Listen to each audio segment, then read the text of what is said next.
Away from that, Chief Justice Martha Koome dialogue with President William Ruto has faced stiff opposition over the fears of that such talks would undermine the independence of the judiciary and erode the constitutional gains. Law Society of Kenya under its President Eric Theuri and constitutional law experts say that the law provides operational framework to handle complaints against the judicial officers. They have cautioned Chief Justice Koome that meeting with the executive arm of the government will pave way for politicians to harass judges and magistrates in public, as Felix Wanjala reports. During her interview with the Judicial Service Commission JSC, the Chief Justice Martha Koome promised to engage the executive arm of government when need arise. When the CJ is seen with the president, they are discussing matters on administration of justice, that everybody is responsible. It's not a beauty contest who serves Kenya better, as if the executive, the judiciary. We are all in it. So if the judiciary is failing, the economy is failing because disputes are not being resolved. The president gets affected and everybody gets affected. Koome's remarks was described as a hint for the judiciary to work in favor of the ruling government, compared to his predecessor David Maraga, who showed his efforts to work as per the Constitution of Kenya. Now the constitutional experts are warning the dialogue may lead to lack of the freedom of the judiciary. That is questionable, because the first thing you ask yourself is, what are you going to discuss? Are you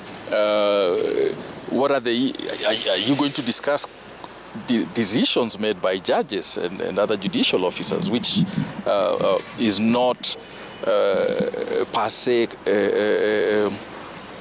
allowed, in such a situation?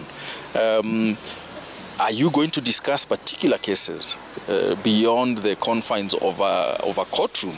Are they sitting to discuss how to deal with those corrupt judges? Are they saying that there are inadequate mechanisms within our law to deal with those issues?